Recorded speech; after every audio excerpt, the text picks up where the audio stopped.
Hello, ladies. I am so excited to be going live in the group today with another self care training by me, your resident self care host.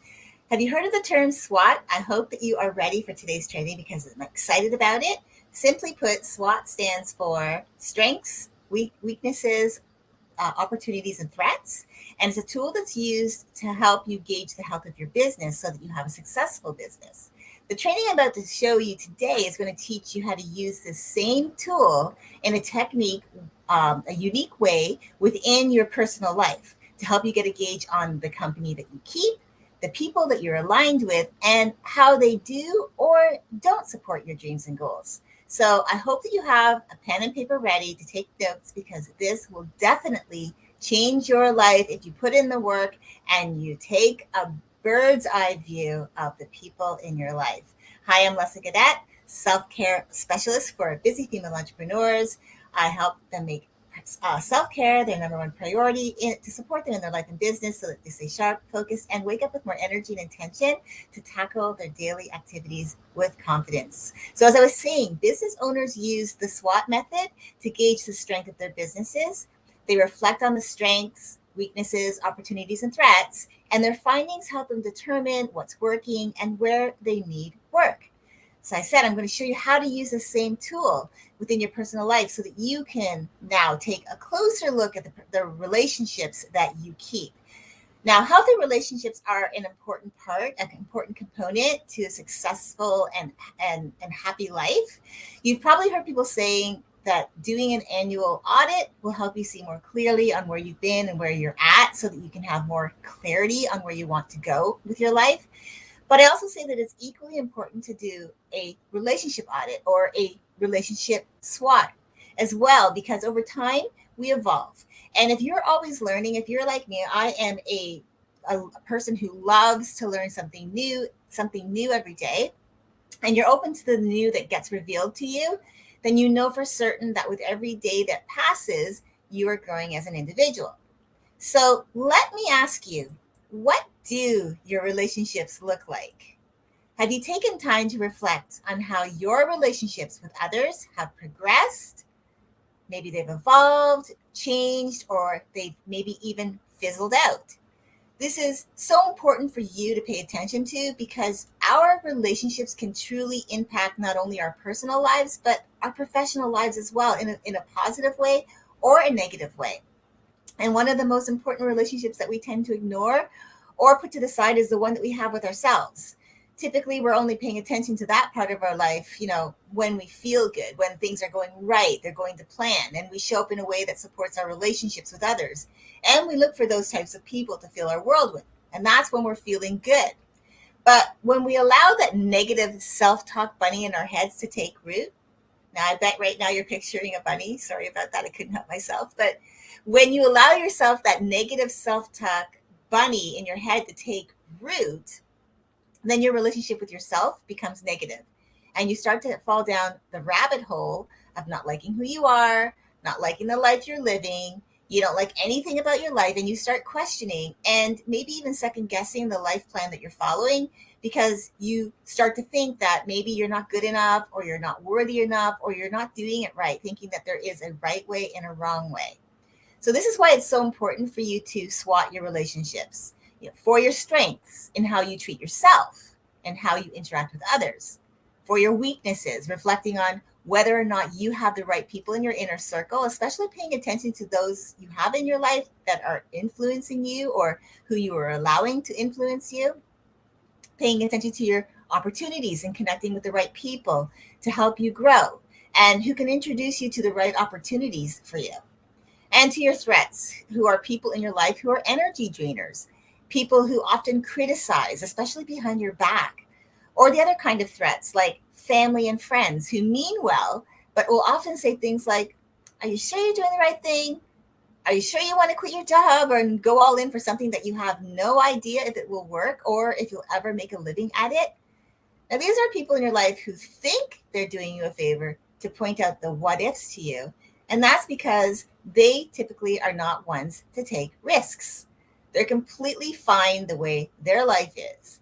They don't and they won't rock the boat, because if they can't see for 100% the actuality of something happening for them the way they want it to happen, they won't take that leap of faith. And one of the reasons is because they're afraid to face failure. That's just one of the reasons.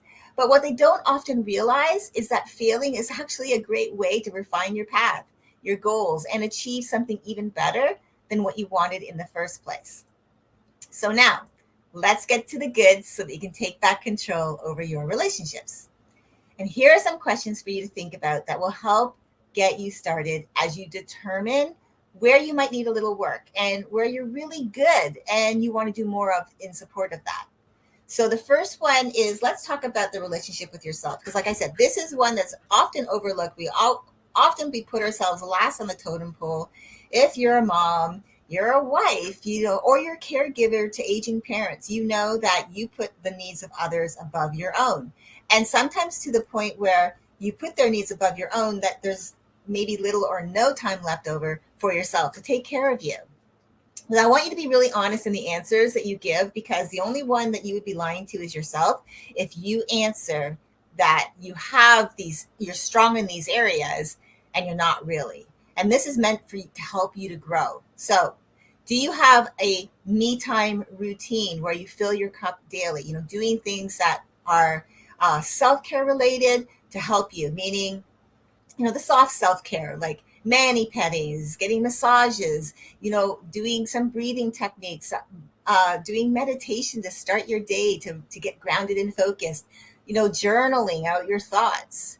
And then the essential self-care tools, like taking those breaks throughout your day to let your brain unwind, to let your nervous system calm and regulate, so that you don't burn out too, right? So you can also allow your brain to unwind and absorb what you've already learned. Uh, setting personal boundaries around your time, even the ones that you set for yourself, in order for you to keep those in place that serve you. So if you have like a morning routine as an example, and that's a set time between say 7 a.m. and 9 a.m., you don't like compromise and say, okay, I'm going to put client calls during that time, or I'm going to work on projects during that time, because then you're really not honoring yourself. So this is really important for you to take notice of. Those are just a couple of the essential self-care tools. So there's lots, learning to say no, asking for help, delegating. These are important things. So do you have routines in place to help you fill your cup daily, but also support you in your life and business, so that you're, like, as you would say, running like a well-oiled machine? Number two, do you love yourself completely without judgment or criticism? You're not saying in your head, oh yeah, I love me, but, or having criticism, but, oh, I like how my hair looks, but, or I like how I look, but I could lose a couple pounds, or I love my hair, but I wish it wasn't gray. Like, in other words, life is, we change with life, right? Because we get older. But are you able to love the changes in your body, in your life, how you look, and being okay with that and loving yourself unconditionally? And the third part of that is, do you put yourself last on the totem pole, or sometimes not at all? Like I said, if you're a busy mom, if you're a caregiver, if you're a wife, if everyone else in your life comes first and there's little time left for you, and you find yourself not in getting any of that self-care, or maybe you are one of those people who pushes through deadlines, and you sit in front of your laptop for hours upon hours, and you find yourself getting really super tired, or even to the point of burnout. In fact, 32% of female entrepreneurs actually experience burnout on a regular basis, and that number is, I think, too high. But it's because you're not doing yourself a good service if you're not taking those breaks. So what can you do better for you so that you live your day with more joy and gratitude? Adding those soft self-care tools into your life, the essential self-care. I have a free self-care guide that you are more than welcome to have. If you want that, just put in me in the comments below, and I'll reach out to you. But that's just something for you to think about. Now, the second part, step 2 to this process, is your relationships with your friends and your family. So what are your personal relationships like? Do you support one another? Is that maybe there's a friendship in your a life that is draining your energy, someone who always shows up and they're negative, they're always talking about how bad life is, or they're bringing you down, or they're saying like, oh, you know, like so and so, and they're always gossiping, and that's bringing down your energy. Or maybe you have people in your life, like I was saying, family and friends, family members who mean well, and they believe they're keeping you safe by pointing out the dangers to you. So it's really taking an audit of that and really checking out like where are the strengths of your relationships with your friends and family, and the weaknesses. Some of the people who are draining your energy.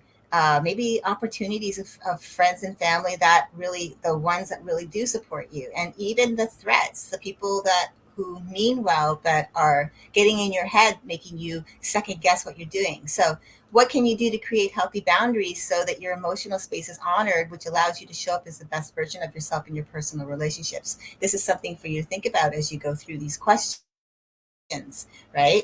Because if you take care of yourself really well, you get the best of you, and so does everyone else and everything else in your life. So this is something to think about. Now, the third part to this is your romantic relationship. So with your significant other, whether you're married or you have a partner, do you have a healthy relationship with your significant other or your partner?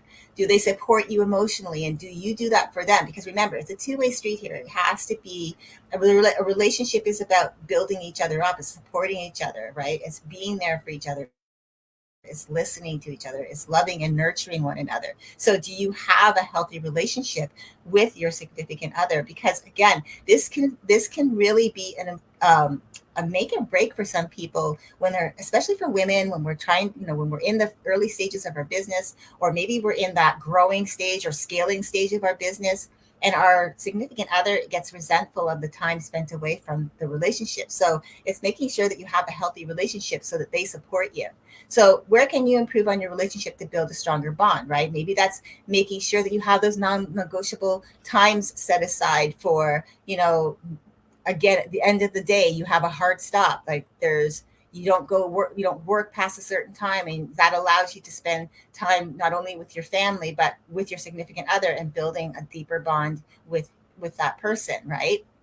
And so this is another thing for you to dive into.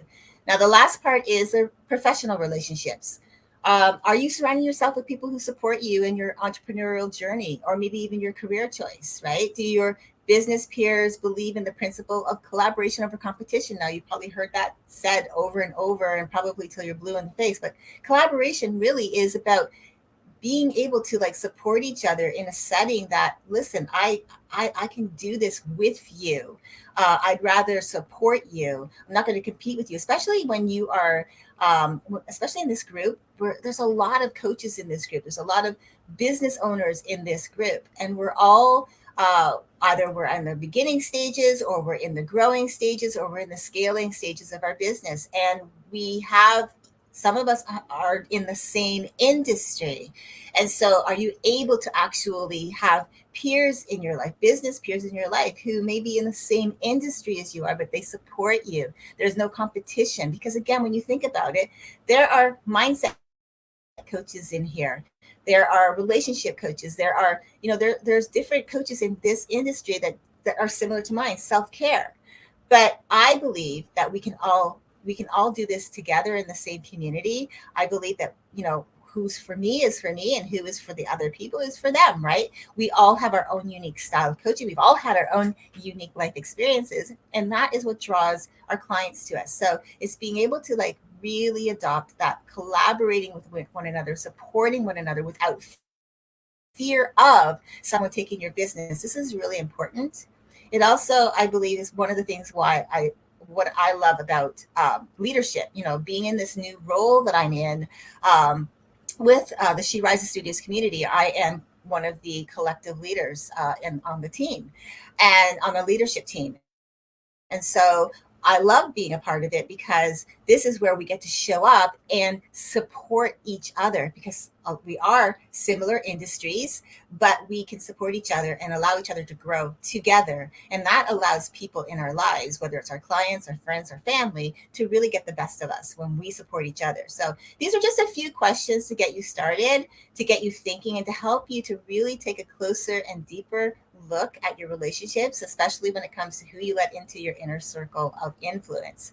Because when you have that strong support system in place, that allows you to be, again, the best version of you. You show up that way in the things that you say, the things that you do, and you can support others the same way. So I hope this was helpful for you to hear today.